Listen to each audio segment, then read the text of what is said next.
Magandang umaga po sa inyong lahat. Morning! Ay, para pong wala akong kausap, no? Magandang umaga! Morning! Yan, dapat high energy, no? Sige po, lahat tayo tumayo at purihin natin ang ating Panginoon sa pagsisimula ng ating pananambahan sa araw na ito. Alam niyo po, ang daming nangyayari sa ating buhay, no? Ang daming ups and downs, ang daming magulo, maayos, minsan masaya, minsan hindi. Napaka-roller coaster ng ating buhay. But if there is one thing na napaka-stable, yun ay ang buhay natin sa ating Diyos. Kaya naman, sa oras na ito, let us ask the Lord to steady our heart and make this song our prayer.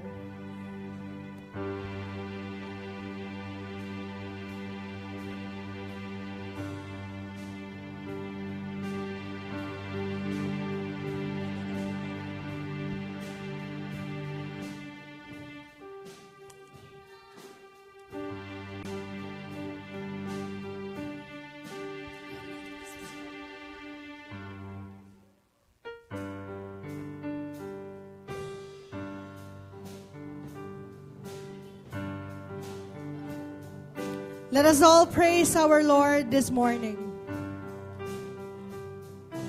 Wish it could be easy. Why is life so messy? Why is pain a part of us? There are days I feel like nothing ever goes right. Sometimes it just hurts so much. But you're here, you're real. I know I can trust you. Even when it hurts, even when it's hard, even when it all just falls apart, I will run to you, 'cause I know that you are lover of my soul, healer of my scars. You steady my heart. You steady my heart. I'm not gonna worry. I know that you got me right inside the palm of your hand. Each and every moment, what's good and what gets broken happens just the way you plan. You are here, you're real. I know I can trust you. Even when it hurts, even when it's hard, even when it all just falls apart, I will run to you, 'cause I know that you are lover of my soul, healer of my scars. You steady my heart. You steady my heart. And I will run to you, find refuge in your arms, and I will sing to you, 'cause of everything you are. You steady my heart. You steady my heart. Even when it hurts, even when it's hard, even when it all just falls apart, I will run to you, 'cause I know that you are lover of my soul, healer of my scars. You steady my heart. You steady my heart. Yes, Lord, you steady our hearts. Alam niyo mga kapatid, for our God is a God of miracles and a God of unconditional love. And it's always seen visibly through our cross. So when you look at this cross, we can see the marvelous love of the Lord. Because on that cross, amazing love was displayed. And on that cross we can feel the forgiveness of Christ. We can feel the magnificent miracle in our life that we are once again cleansed. And so that is the spirit that we should have this morning. Looking at that cross, let us feel the unconditional love of God.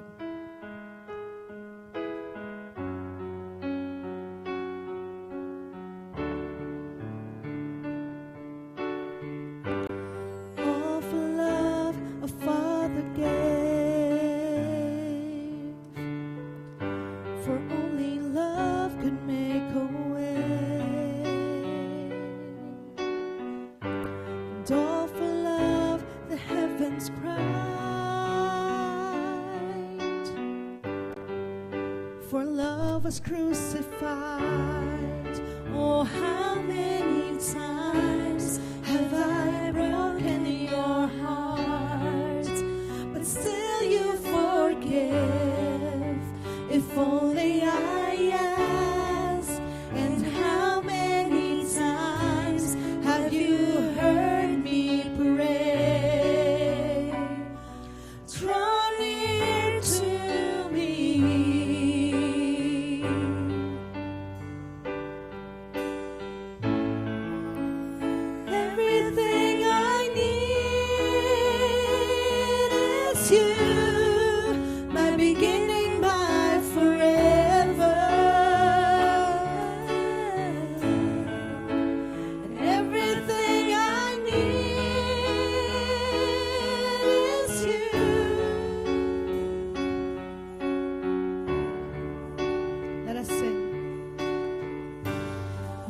Sing of love. I will join the angels' song. Ever holy is the Lord, King of glory, King of all. Oh, how many times have I broken your heart? Still you forgive. If only I ask. And how many times have you heard me pray? Draw near to me. Yes, Lord. Everything I need is you, my beginning.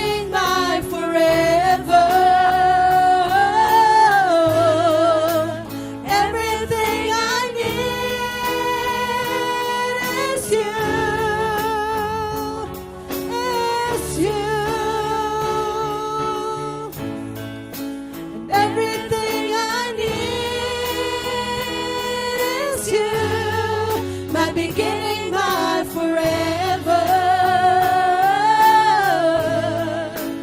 Everything I need is you.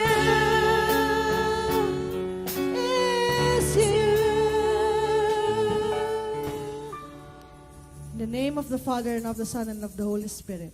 Amen.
How very good and pleasant it is when kindred live together in unity. It is like the precious oil on the head, running down upon the beard, and on the beard of Aaron, running down over the collars of his robes. It is like the dew of Hermon, which falls on the mountain of Zion. For there the Lord ordained his blessing, live forevermore. Awitin po natin ang awit ng, ang opening hymn, O King the King, O Worship the King. Tapos pa.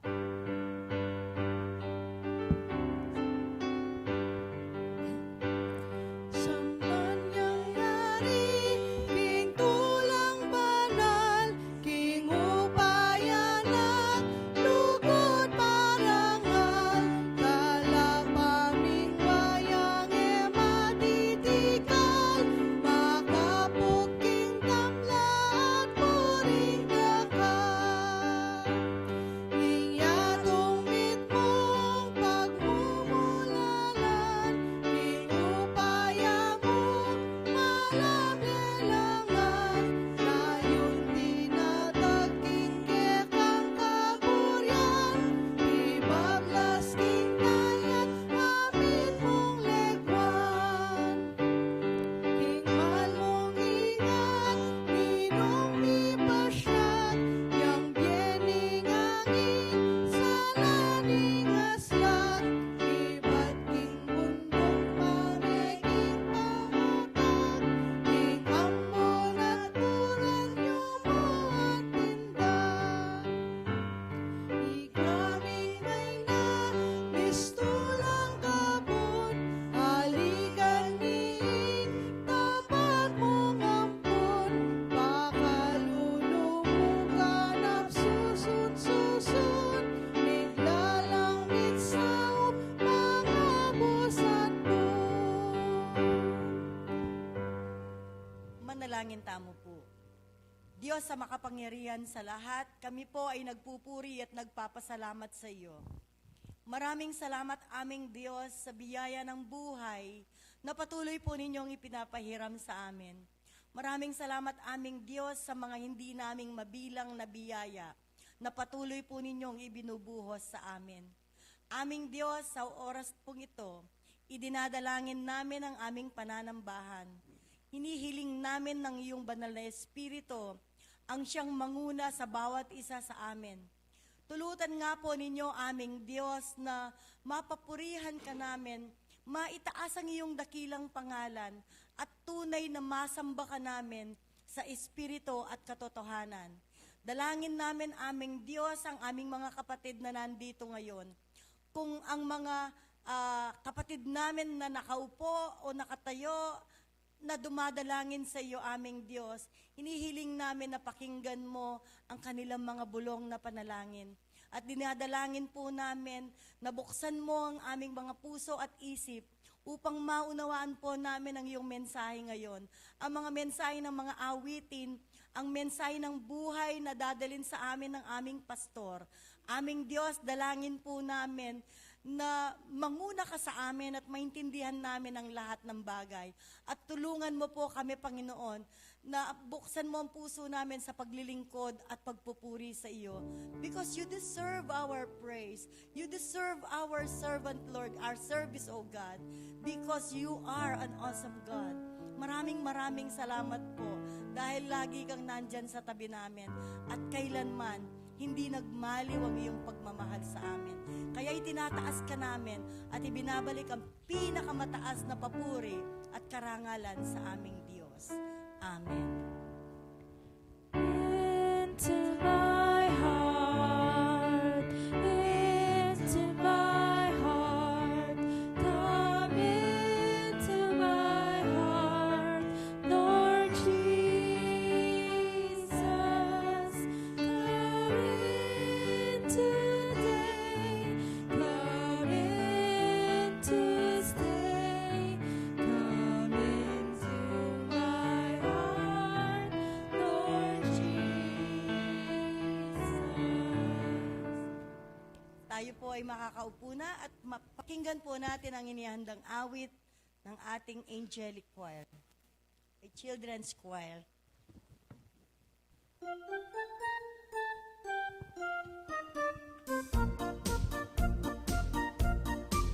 I've got the joy, joy, joy, joy down in my heart. Where? Down in my heart. Down in my heart. I've got the joy, joy, joy, joy down in my heart. Where? Down in my heart to stay. And I'm so happy, so very happy. I've got the love of Jesus in my heart. And I'm so happy, so very happy. I've got the love of Jesus in my heart. I've got the peace that passes understanding down in my heart.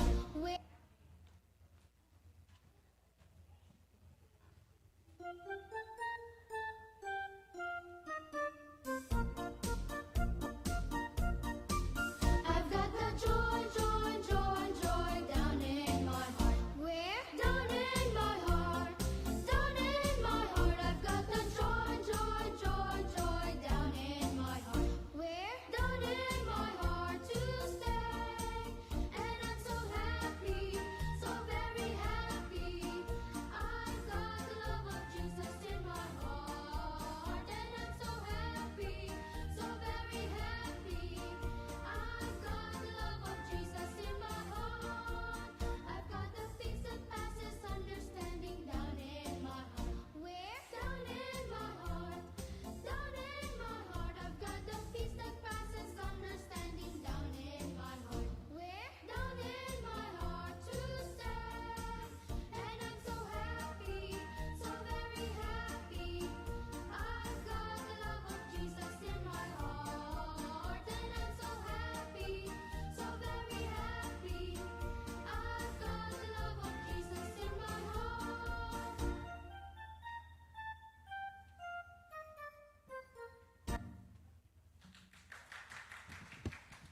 Tinatawagan po ang lahat ng mga bata. Tayo po ay mananalangin.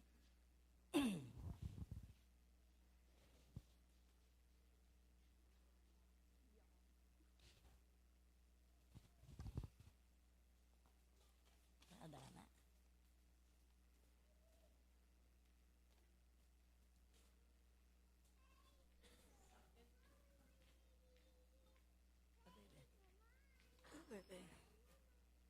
Manalangin po tayo. Diyos na makapangyarihan sa lahat, inilalapit namin ang buhay at kalakasan ng mga batang ito. Sa kanilang musmos na edad, iniaalay nila ang kanilang mga buhay upang masamba kanila at mapapurihan. Idinadalangin namin sila, Panginoon, inilalapit po namin sila, ang kanilang kaligtasan, ang kanilang proteksyon, ibigay po ninyo ito sa kanila sa araw-araw. Ang mga nag-aaral na aming Diyos, inihiling namin na bigyan po ninyo sila ng katalinuhan na kailangan nila. Lord, inihiling namin na ingatan mo ang bawat sandali ng mga batang ito. Iligtas po ninyo sila sa lahat ng uri ng kapahamakan. At aming Diyos, dalangin namin na sa kanilang paglaki, tunay nga po na madama kanila ang kalapitan mo sa kanilang buhay. And we continue to pray for their parents, O God. Nagpapasalamat kami sa pagmamahal nila na ibinubuhos sa mga batang ito at ang kanilang layunin na mapalaki sila ng may takot at matibay na pananampalataya sa inyo. Pinupuri ka namin sa mga magulang ng mga batang ito. Pinapasalamatan ka namin, aming Diyos. Nawa, pangunahan po ninyo ang mga magulang. Provide them lahat ng kanilang mga pangangailangan, Lord God. Physically, emotionally, financially, O God. I-bless po ninyo ang mga magulang ng mga batang ito. At Panginoon, ipadama po ninyo ang kalapitan ninyo sa bawat isa sa mga musmus na ito at ang kanilang buong pamilya. We praise you, Father God, for these wonderful children that we have. In Jesus' name we pray. Amen. Amen.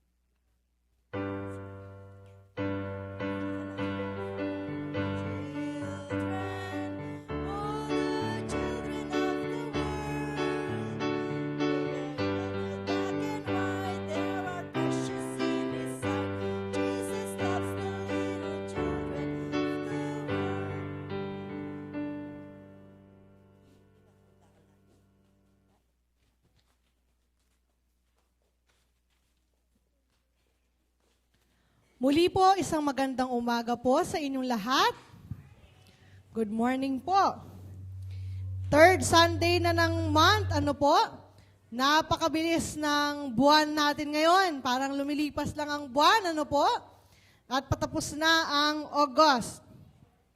Nais nating batiin ang mga nagdiriwang ng kanilang kaarawan this week. August 20, Rihanna Lorne Malyari and Ezra Nicole Manguera. Nasaan po si Nicole? Nandyan siya? Alaya po, birthday na pala po. Ngeni po ne. Ngeni. August 21, Gerald Bais Jr. and Maria Bernardita Bais Manaloto. August 23, Samantha Luis Garcia. Birthday ni Sam pala. August 24, Audrey Demal. Happy birthday. August 25, Rosel Magtoto and Lota Sumilang. At yun na po, Tita Lota? Alaya pa po na po. Birthday na po. And August 26, Rica Pasamonte. Ayan. Happy birthday po sa inyong lahat. Awitan po natin sila ng happy birthday.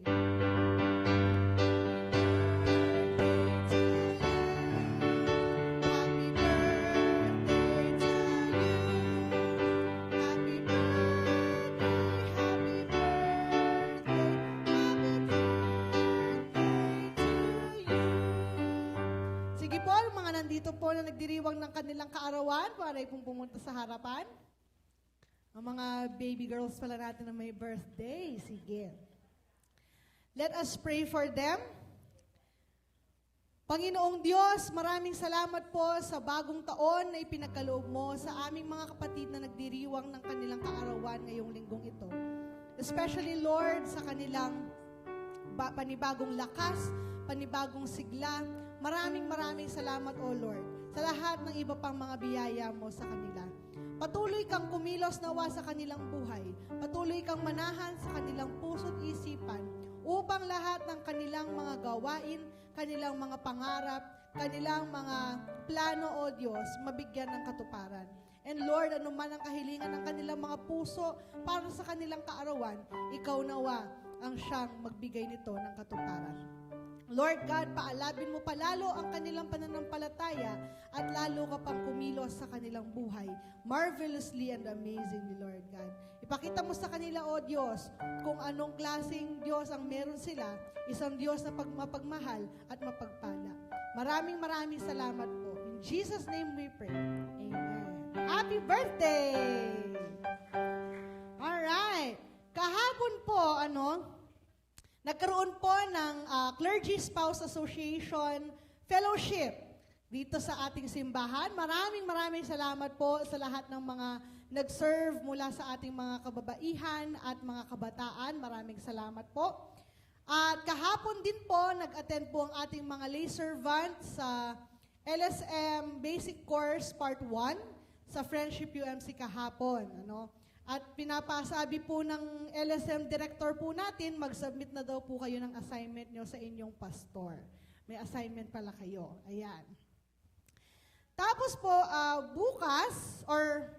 bukas, holiday, August 21, magkakaroon po ng Choir and Praise and Worship Workshop sa Aldersgate UMC 8 to 5 p.m. So lahat po ng mga kabataan, mga kids na gustong matuto sa instrument, basic ideas or learning sa instruments, maaari po kanya yung lumapit kay Ate Glisdy or sa akin para po malista ang inyong mga pangalan at parang tayo din makapagdala ng instruments dahil po tuturuan kayo sa mga basic na instruments natin dito. At ganoon din sa mga tambourine dancers. Pwede rin ito sa mga tambourine dancers at ganoon din sa mga choir members. Sa atin naman pong mga kababaihan, kalalakihan at mga young adults. Open po ito sa lahat at 8 to 5 p.m. po ito sa Aldersgate bukas. August 27, next Sunday po, meron pong Parent and Child Seminar ang PAMPAC. So binubuksan po ito sa lahat ng mga magulang na may mga maliliit na mga anak, mga less than 12 pa po, welcome po kayo to join the Parent and Child Seminar sa Pulong Masle, Guagua, Pampanga, 2 p.m. po ito next Sunday. Ayun po ang ating mga announcements for this week. Ngayon po, ang ating lay leader at sila Sister Elona ay kasama ng District WSCS na nag-gift giving po doon sa ating mga mission areas ng district. So, kung sa inyo po, meron pong nais pang tumulong dito, sila pa po ay meron pang next week na gift giving. Tayo naman po, sa church natin, naalala niyo po yung mga binigay po ninyong mga damit. Although meron pa, may ilan po na nakabili, at meron naman pong iba na nag-donate ng cash at nag-donate ng in-kind. At the rest po ng ating kailangan ay kinuha po natin sa budget ng outreach. Tayo po ay makakapamigay na ng school supplies sa mga grade 1 students ng Santa Ines Integrated School at San Francisco Elementary School this coming Thursday po. So, ini-invite po namin kayo to join us kung nais nyo pong sumama sa gift giving na ito. Sa Thursday po, magsisimula po ng 1 o'clock sa Santa Ines Integrated School. Mamimigay po tayo doon sa mga bata ng school supplies at ganun din sa San Francisco. So kung gusto niyo po mag-join, inform niyo po ako para magkita-kita po tayo dito sa church ng 5 to 10 minutes before 1 o'clock. Kasi po ina-expect po tayo doon sa school ng 1 p.m. Yun lamang po ang ating mga announcements for this week. Tayo po ngayon ay dumako sa pananalangin.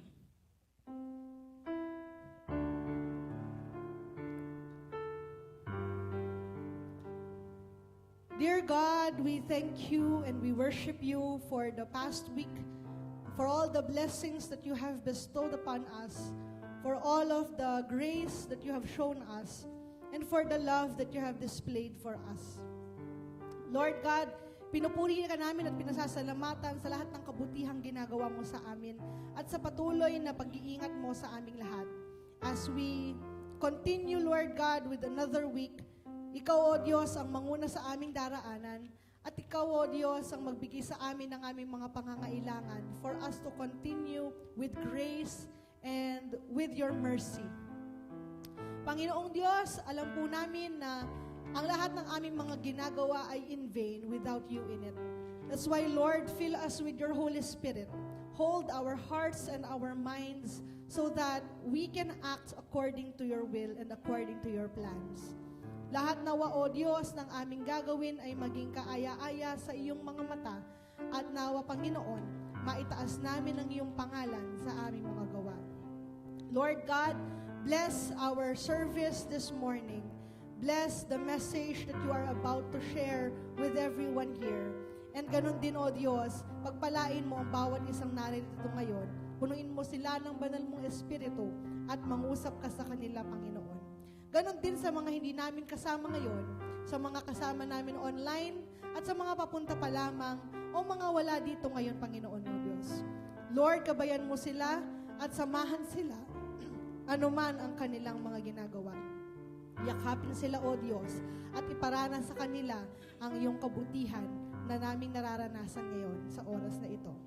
Lord God, we pray for our brothers and sisters who are experiencing challenges in their lives right now.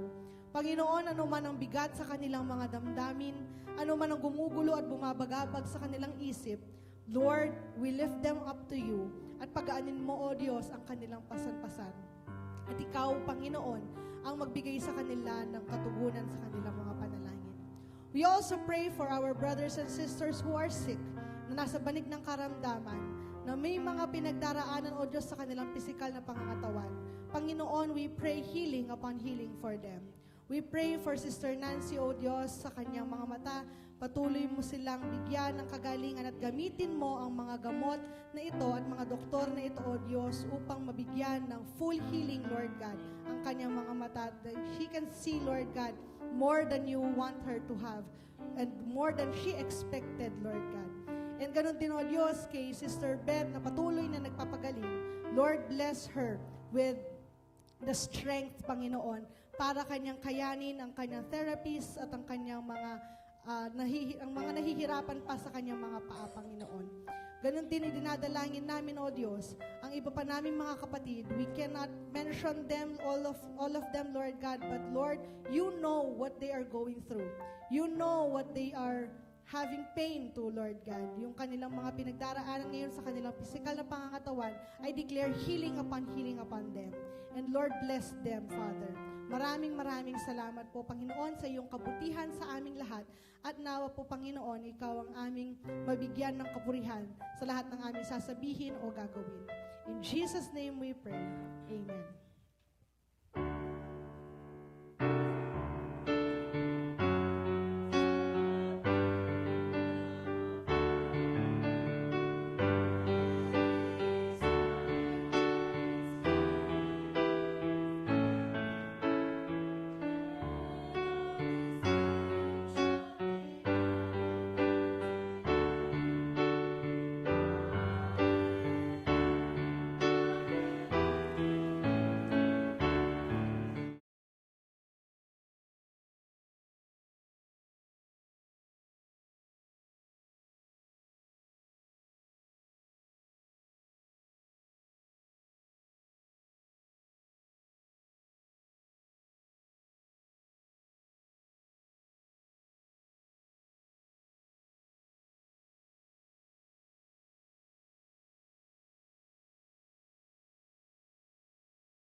the strength to do every day what I had to do. Oh Jesus, yesterday's gone, sweet Jesus, and tomorrow may never be mine. Lord, help me today, show me the way, one day at a time. Lord, help me today, show me the way, one day at a time.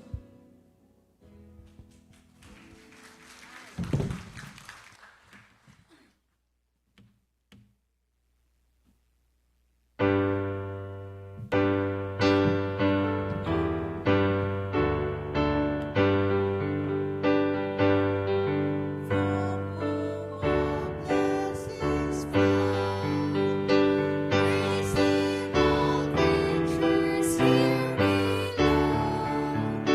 Praise Him above the heavenly host. Praise Father, Son, and Holy Ghost.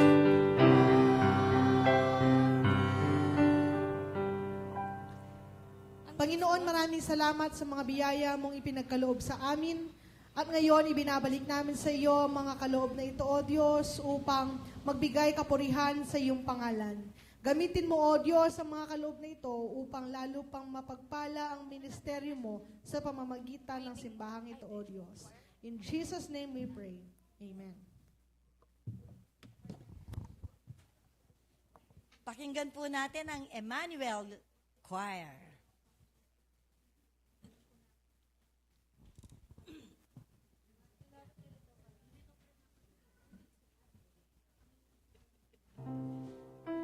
Double entries.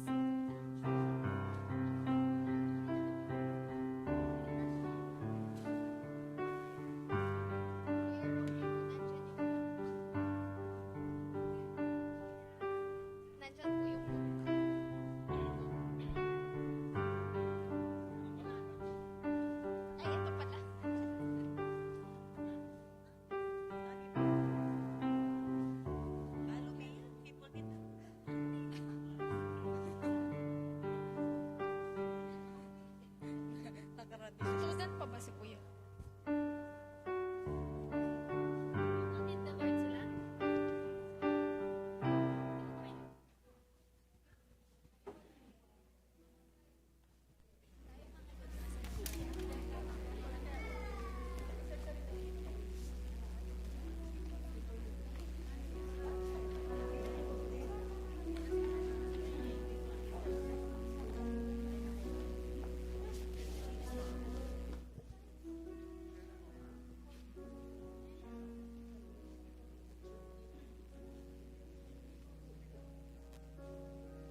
Our first reading will be found on Genesis chapter 45, verse 1 to 15.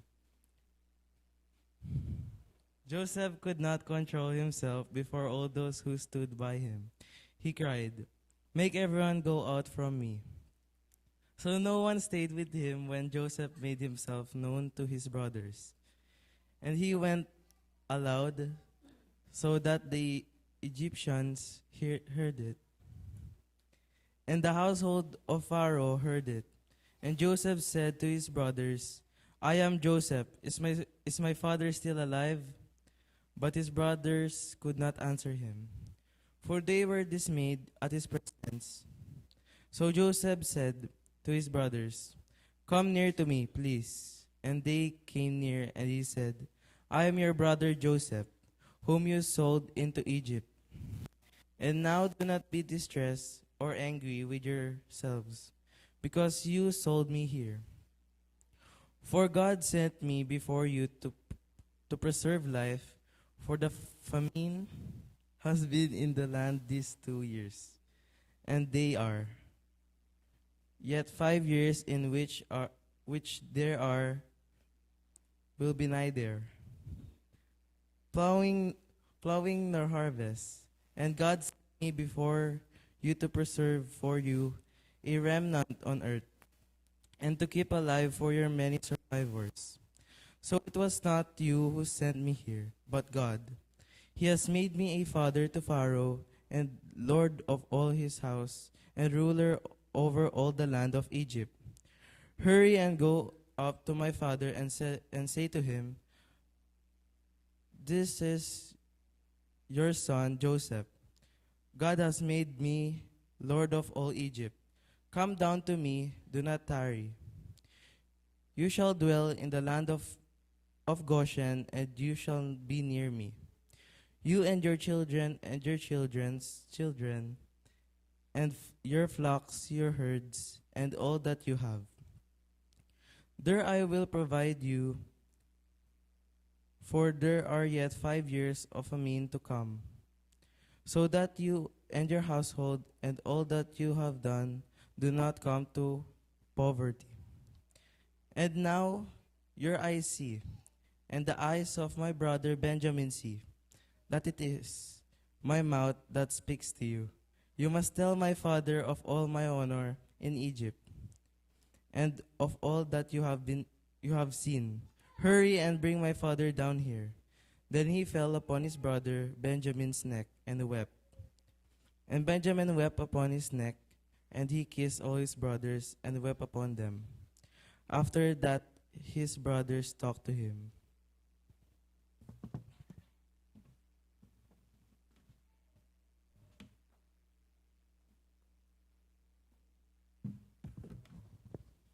Romans chapter 11 verse 1 to 2. Then lilipat po mamaya sa 29 to 32. I ask then, did God reject his people? By no means. I am an Israelite myself, a descendant of Abraham from the tribe of Benjamin. God did not reject his people, whom he foreknew. Don't you know what the scripture says in the passage about Elijah? How he appealed to God against Israel. Romans chapter 11, verse 29 to 32. For God's gift and his call are irrevocable, just as who were at one time disobedient to God have now received mercy as a result of their disobedience, so they too have now become disobedient, in order that they too may now receive mercy as a result of God's mercy to you. For God has bound everyone over the disobedient, so that he may have mercy on them all.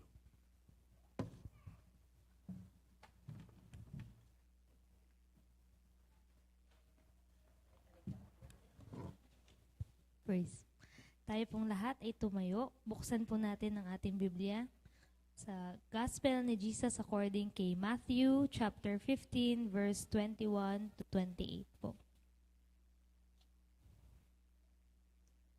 Umalis doon si Jesus at nagpunta sa lupaing malapit sa Tiro at Sidon. Isang Kananeya na nakatira doon ang lumapit sa kanya na sumigaw, "Panginoon, anak ni David, maawa po kayo sa akin. Ang anak kong babae ay sinasapian ng demonyo at labis na pinapahirapan nito." Ngunit hindi sumagot si Jesus. Lumapit ang kanyang mga alagad at sinabi kay Jesus, "Paalisin na nga po ninyo siya. Napakaingay niya at sunod ng sunod sa atin." Sumagot si Jesus, "Sa mga naliligaw na tupa ng sambahayan ng Israel lamang ako isinugo." Ngunit lumapit sa kanya ang babae, lumuhod ito at nagmakaawa. "Tulungan po ninyo ako, Panginoon." Sumagot si Jesus, "Hindi dapat kunin ang pagkain ng mga bata at ibigay sa mga aso." "Totoo nga, Panginoon, ngunit ang mga aso man po ay kumakain ng mumong nalalaglag sa hapag ng kanilang Panginoon." Tugon ng babae. At sinabi sa kanya ni Jesus, "Napakalaki ng iyong pananampalataya, mangyari ang hinihiling mo." At noon di gumaling ang kanyang anak. Ang salita ng Diyos para sa kanyang mga anak.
will stand.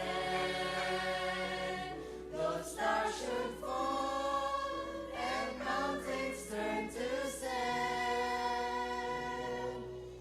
though no man believes him, still God will be true. His promise is sure, His love will endure, and forever His word will stand. His word will stand. His word will stand.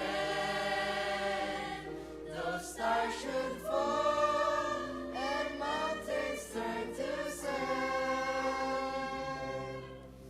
though no man believes Him, still God will be true. His promise is sure, His love will endure, and forever His word will stand.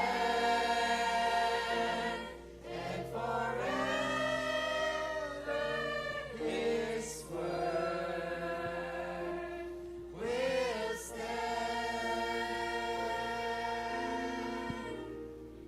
His word will stand.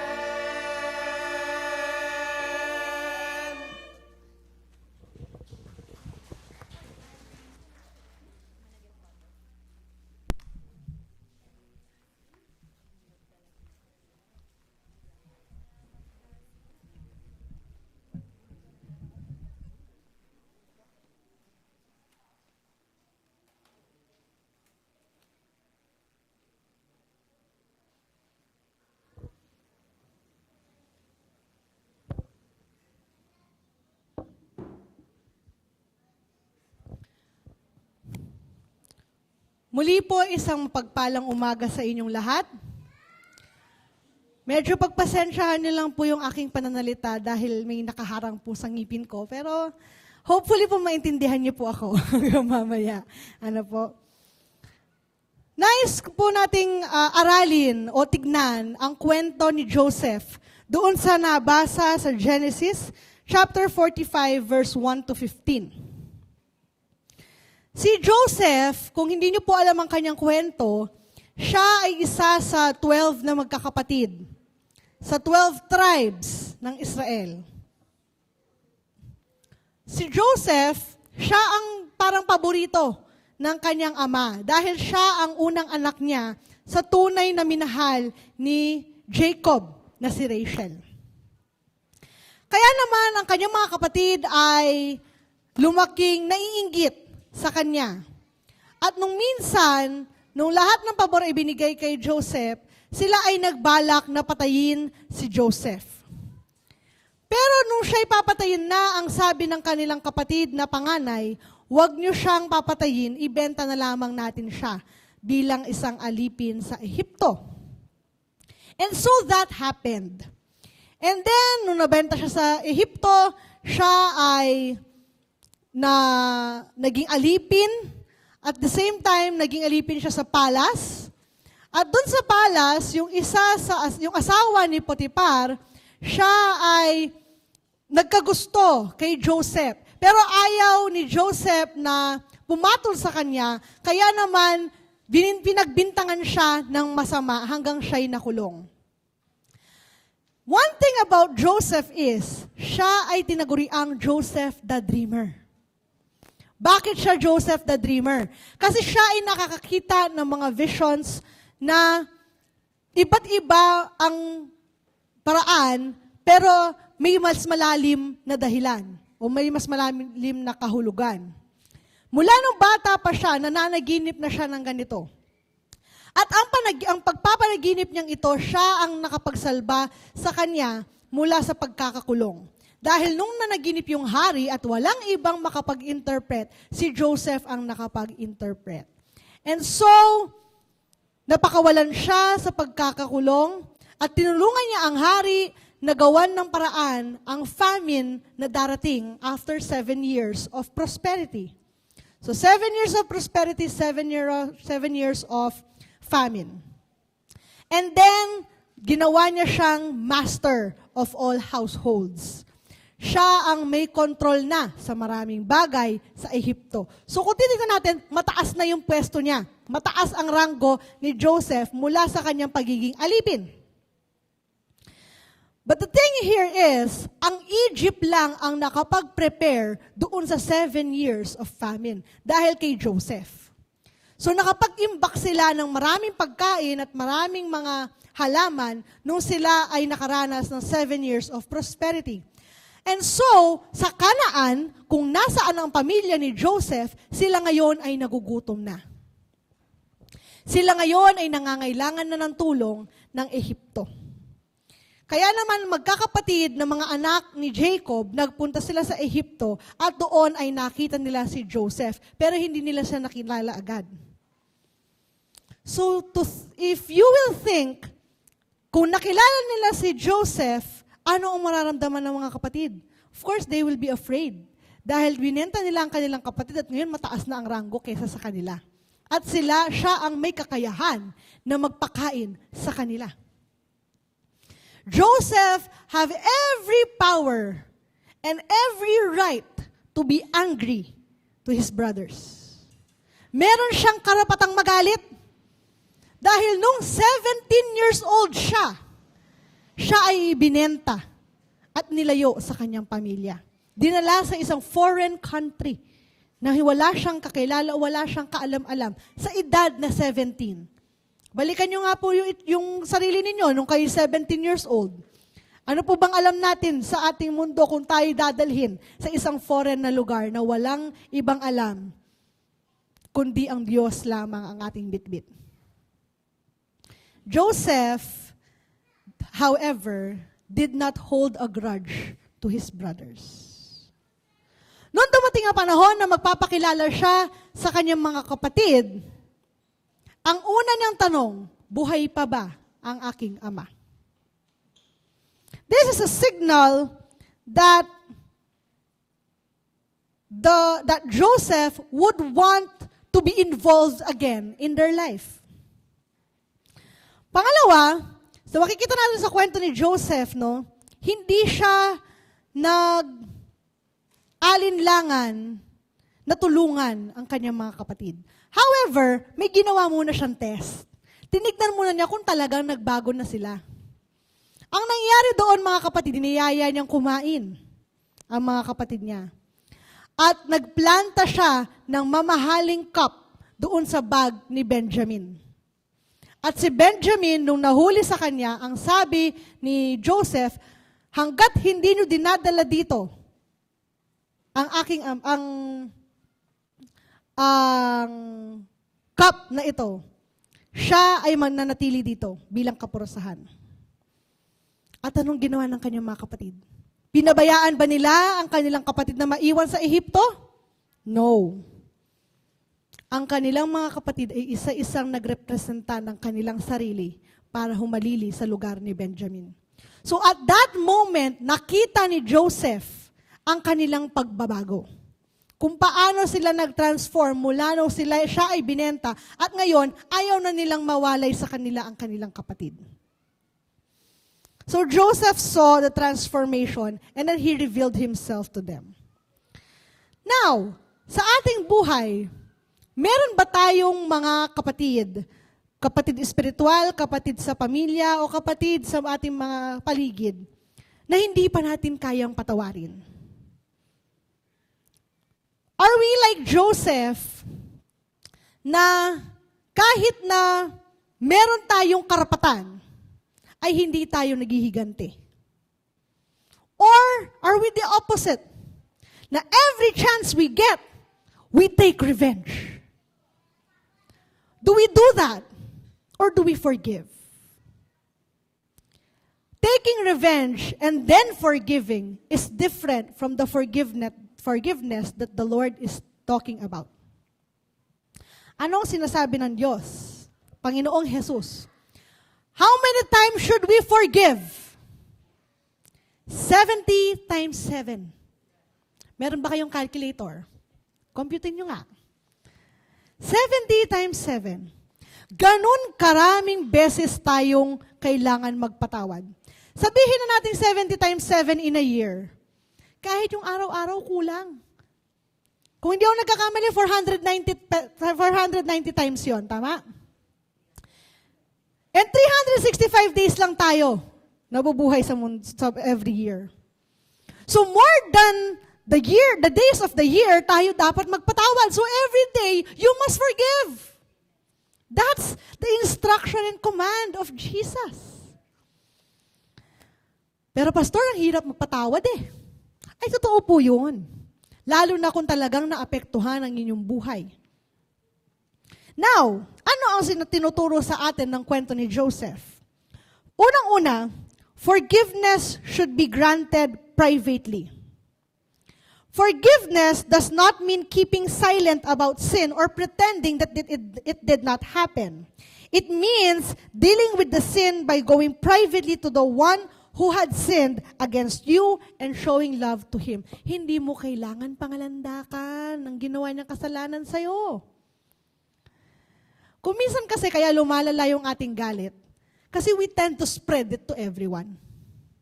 To everyone we know and love. Alam mo si ganito yung ginawa niya sa akin. Alam mo si ganyan, ito yung ginawa niya, nasaktan talaga ako. May nasakit ko, So, inipinyabianan mo, may nasakit niya rin para kaya ka. Ne? Sympathy, empathy. They can feel what you feel and they want to make you feel better and so they will empathize with you. Wapen, ne? Makanyot makanyan naman. Dapat nag-iwa kaya kayo to. So, ay kakanyan, atin na kang kakampi. May kakampi ka na, di ba? Tama yung nararamdaman ko. Dapat lang paigtingin ko yung galit sa puso ko kasi naniniwala sa akin yung mga kasamahan ko na tama yung nararamdaman ko. O ano nangyari? Lumala ng lumala. So you have to deal with it privately in order for you to forgive easily. Kung walang magfa-fan ng fire, wala namang ibang magagalit. Wala namang ibang mangyayari. Ang apoy, i-feed mo pa ng i-feed ng gas o ng kahoy, paypayin mo pa ng paypayin, lalo lalaki yan. Pero kung maliit pa lamang, binugahan mo na ng tubig, tapos na. It doesn't mean na when you don't spread it doesn't happen or the pain is not valid. Hindi ganun yun. It's always valid when you feel it. Pag naramdaman mo, yan na yan. Walang makakapagsabi sa'yo na mali nararamdaman mo. But the thing here is you are in pain with the Lord. Sa Kanya tayo pwede magsumbong. Sa tingin nyo ba kapag pinagkalat nyo ang ginawa sa inyo ng kapwa ninyo, mababago nyo siya? Sa tingin nyo ba kapag narinig niya, ay pinag-uusapan ako, ay magbabago na siya? Hindi po ganun yun. It doesn't happen like that. Only God can change the heart of a person. Kagaya sa kwento ni Moses, ang Diyos lamang ang nakapagpabago ng puso ng Pharaoh para palayain ang mga Israelita.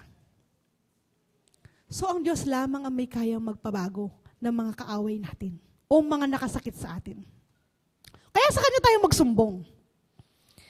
Pangalawa, forgiveness should be given freely and unconditionally.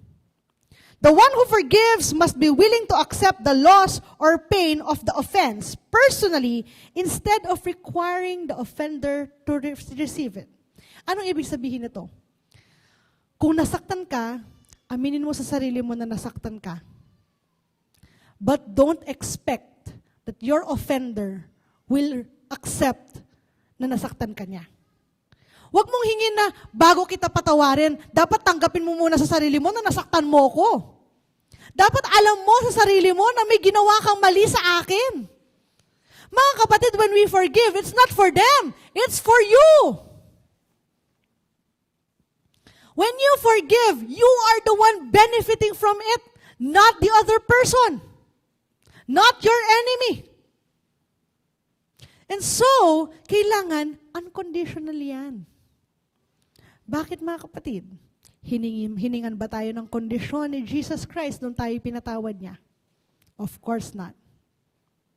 But then again, that is the Lord. We are mere human beings. We feel the ache. We feel the pain. Kaya nandiyan ang banal na Espiritu. Bibigyan na tayo ng tatag para kayanin nating magpatawad sa iba without asking anything in return. Kaya ibig sabihin nun, kahit hindi sila magpasorry sa inyo, patawarin nyo na sila. It will not come agad-agad. Hindi ibig sabihin na sinaktan ka ngayon, bukas papatawarin mo na siya. It just doesn't happen that way. You need time to feel. You need time to embrace yung pain and know or learn more of yourself from that pain. Kailangan pong matutunan kung paano i-handle yon. But after you did that, when you face that with yourself and God, forgive. Magpatawad ka na. Forgiving that person will not invalidate your experience. It will just give you the freedom. Palalayain ka ng kapatawaran.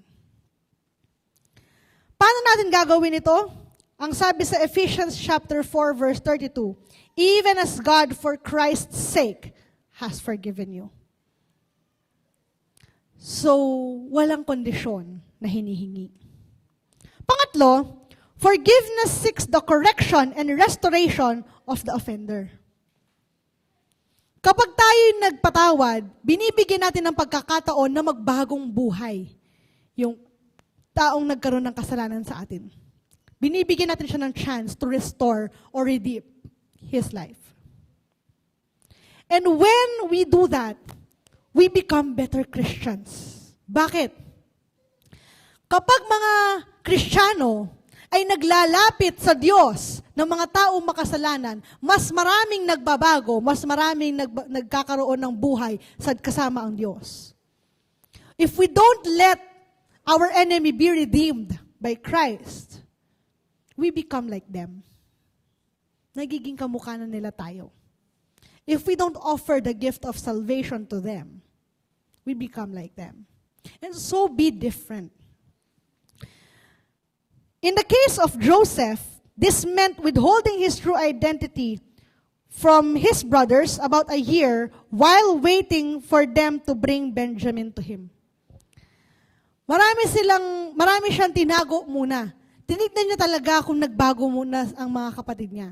At doon sa kanilang pagbabago, doon na siya nagpakilala. Merong restoration. At nung pinatawad niya sila, it went on for years and years and years.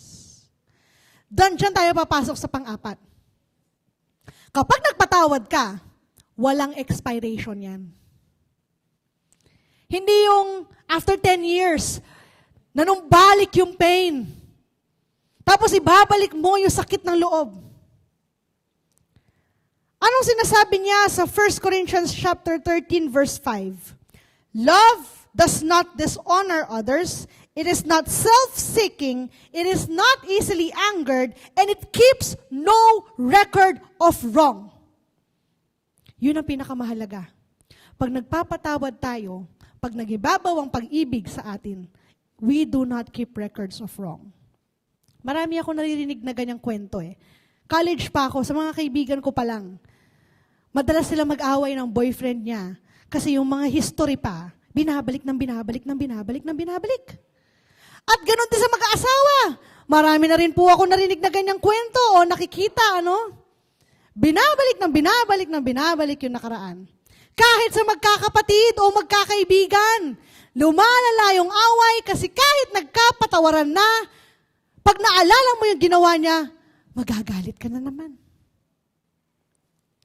Love does not keep records of wrongs. So when you forgive, burahin mo na yun. Huwag mo nang balikan. It does not invalidate the pain. It happened, but you will heal from it. And when you do heal from it, patawarin mo na at burahin na yung record niya sa'yo. Isa pang makikita natin sa kwento ni Joseph, maliban dun sa kanyang forgiveness, is the power of God, the magnificence of His plan. Sa tingin niyo ba, naisip ni Joseph na nung siya'y binenta, ay darating ang panahon na siya'y maninimuno o maglilid sa Egypt? Of course not. Hindi niya maiisip yun. Ang alam lang niya, nawalay siya sa kanyang ama. And yet, there's a chance that he might die. Papatayin na siya. Pero ano nangyari? God has intended so much better a life for him. Kaya kumilos siya. Hinawakan niya ang puso ng isa sa mga kapatid to save Joseph from death and bring him to Egypt. Dahil ang plano ng Diyos sa kanya, siya ang makakapagligtas sa Ehipto at sa kanyang pamilya. God brought him to Egypt. Sa tingin niyo ba, out of nowhere, may dadating na Egyptians sa Canaan? Kung hindi pinahintulutan ito ng Diyos. The Lord allowed and sent Egyptians to Canaan for them to buy Joseph. Kung hindi siya nakulong, malalaman ba ng Pharaoh ang kanyang kakayahan to interpret dreams? Hindi rin. If he is not brought into special kind of situation, it may be hard, but it is purposeful. Ganon din sa ating buhay, mga kapatid. Kung minsan tayo nandoon sa punto ng buhay natin na parang ang imposible naman mag-survive. Bakit nangyayari sa atin to? Bakit inahayaan ng Diyos na maranasan natin ito? The Lord has a bigger picture prepared for you. You must wait and see. Hang on. Ilang years si Joseph naging alipin, ilang years siyang nakulong, ilang years bago siya napunta sa pwesto na kanyang destiny. Ang Diyos bibigay din sa atin ang pinakamalaking regalo niya sa atin. But we must wait and see and trust God in the process. Lastly, we can see that the promise of grace of Joseph is in parallel with the promise of grace of Jesus Christ. Isa sa pinakamagandang makikita natin sa buhay ni Joseph ay kung paano siya nagbibigay sa atin ng preview sa magiging buhay at ministry ni Jesus Christ. Anong mga kahalintulad nila? Like Joseph, Jesus is the beloved Son of God. Like Joseph, Jesus is sent by God to save His people from death. Like Joseph, Jesus was humbled and ill-treated before He was greatly exalted. Like Joseph, Jesus went ahead of His brothers to prepare a dwelling place for them. Napakaraming mga kahalintulad.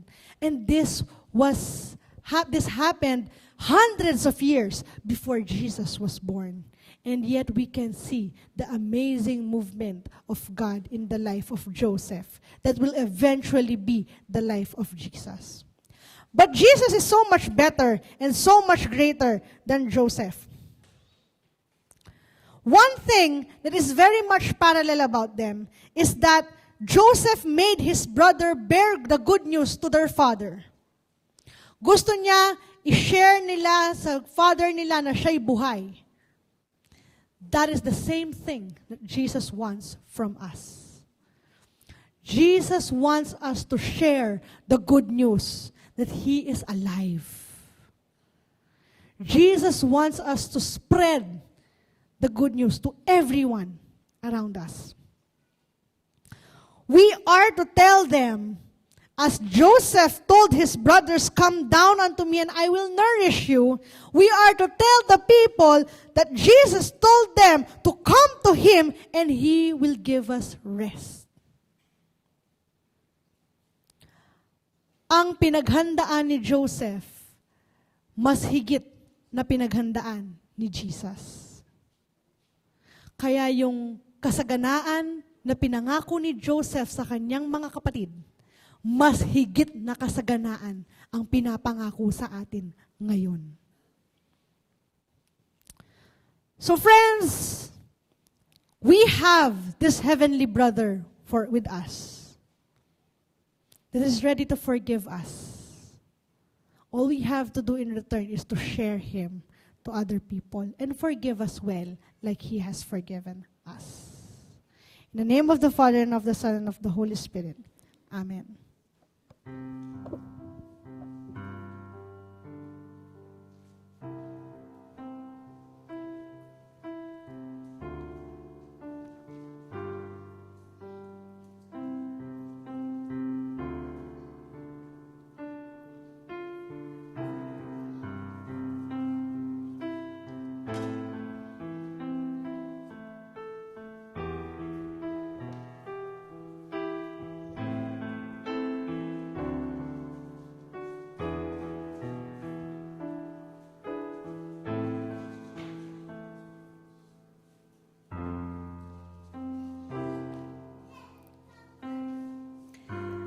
The Lord be with you. and also with you.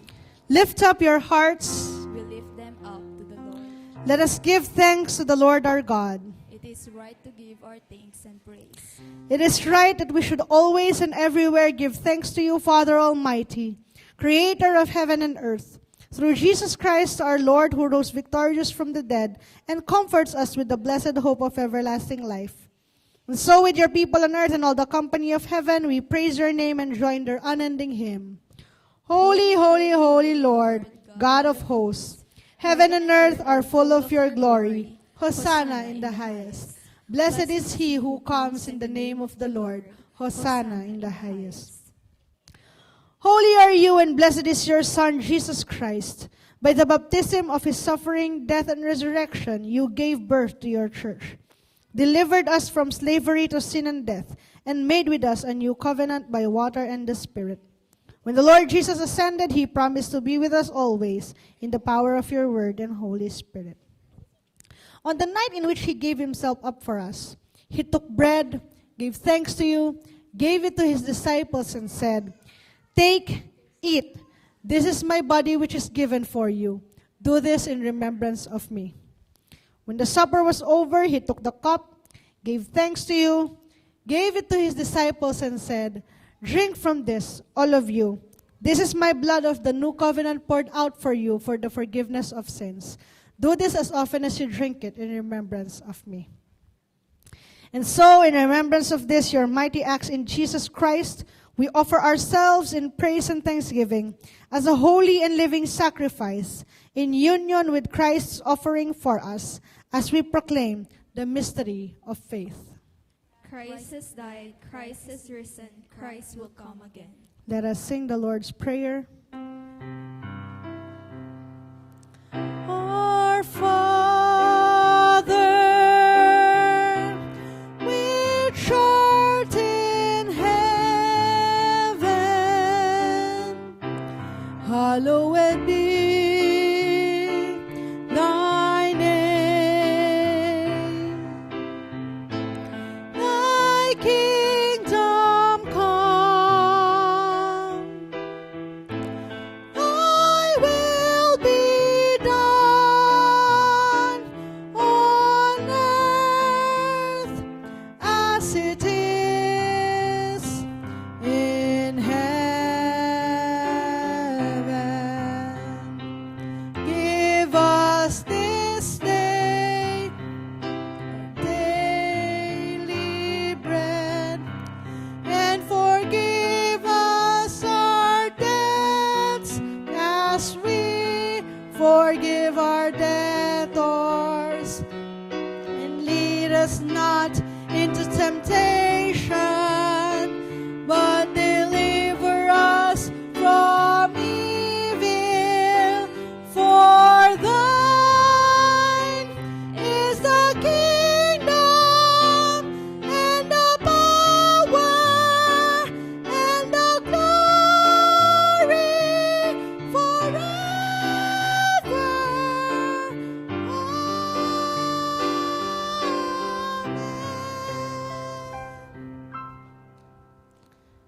The body of Christ given for you, the blood of Christ poured out for you.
story, how a Savior came from glory, how He gave His life on Calvary to save a wretch like me. I heard about His groaning, of His precious blood so atoning. Then I repented of my sins and won the victory. Oh, victory in Jesus, my Savior forever. He sought me and brought me with His redeeming blood. He loved me ere I knew Him, and all my love is through Him. He plunged me to victory beneath the cleansing flood. I heard about His healing, of His cleansing power revealing. Sino man po ang gusto magpasalamat sa ating Panginoon, o kung sino man sa inyo ang hindi pa nakakapagpatawad o hindi pa humihingi ng tawad, tinatawagan po tayo ng ating Panginoon upang tayo'y lumapit sa Kanya, manumbalik sa Kanyang kakayahan at ang kaligtasan na ibibigay po sa bawat mahal niyang mga anak. Oh, victory in Jesus, my Savior forever. He sought me and bought me with His redeeming blood. He loved me ere I knew Him, and all my love is through Him. He plunged me to victory beneath the cleansing flood. Heard about a mansion He has built for me in glory, and I heard about the streets of gold beyond the crystal sea, about the angels singing and the old redemption story. And some sweet day I'll sing up there the song of victory. Oh, victory in Jesus, my Savior forever. He sought me and bought me with His redeeming blood. He loved me ere I knew Him, and all my love is through Him. He plunged me to victory beneath the cleansing flood. Let us pray. Diyos, Ikaw nga tunay na mapagmahal at mapagpatawad na aming Ama. Ikaw, O Diyos, na handang magbigay sa amin ng second chance, third chance, multiple chances in life, Lord God. We thank You and we praise You para sa kabutihan mong ito sa aming buhay. Panginoon, turuan mo kaming maging tapat na alagad mo sa pamamagitan ng pagpapatawad at pagmamahal namin sa aming kapwa. Tulungan mo kami, O Diyos, na makita ang tunay na plano mo para sa amin at sa kanila upang maging madali ang pagpapatawad sa aming puso. Lord God, marami pong hinanakit, maraming mga pain ang maaring nadulot ng iba't ibang tao sa amin. But Lord, with Your help, with Your mercy, with Your grace, it is possible for us to forgive our enemies and those who have hurt us and have a restored heart only for You and You alone. Panginoon, we know that forgiving others, hindi ito para sa kanila kung hindi para sa amin, Panginoon. Kaya naman turuan mo kaming gawin ito ng maluwag sa aming damdamin at sa aming puso. Lord God, like Joseph, na iba't iba ang pinagdaraanan sa kanyang buhay bago niya nakamit ang tunay na plano mo sa kanya. And you continue to use the bad things that had happened in his life in order to bring him to the ultimate plan you have for him. Alam namin, O Diyos, na ganun din ang gagawin mo sa amin. Kaya naman kung kami ngayon ay nasa isang madilim na bahagi ng aming buhay, na may mga pagsubok na hindi namin maintindihan kung bakit nangyayari sa amin, at may mga pinagdaraanan kaming napakabigat, O Diyos. Lord, buksan mo ang aming mga mata nang makita namin, Panginoon, ang kahulugan ng mga hinahayaan mong ito sa aming buhay. But Lord, we know that with you, everything else will be easier. And you will continue to help us survive until we reach the ultimate plan that you have for us. Panginoon, tulungan mo kaming makabangon araw-araw. Tulungan mo kaming tignan ang bawat pangyayari sa aming buhay ng may galak, may pasasalamat at kapurihan para sa inyo. And Lord, help us see your plan behind all of the bad things that is going on in our lives. And Lord, we accept your grace. Once again, we renew our faith in you. We renew our trust in you. That you, O Lord, who have forgiven us when we were sinners, who have shown us great mercy, who have redeemed us and restored us into a whole new being, you will continue to move marvelously in our lives. Itinataas namin ang iyong pangalan, O Diyos, sa aming buhay. At kung paano mo binless at pinagpala si Joseph, ganun mo din kaming pagpalain, O Diyos. At gamitin kami upang mabigyan ng katuparan ng mga plano mo sa ibang tao. Make us a channel of your blessing, Lord God. And all of this we ask in the most mighty name of Jesus. Amen. Let us open our hands in a gesture of receiving. The Lord who has promised everlasting life, Jesus who became the source of our salvation, and the Holy Spirit who is now giving us a new life, be with us now and forever. Amen.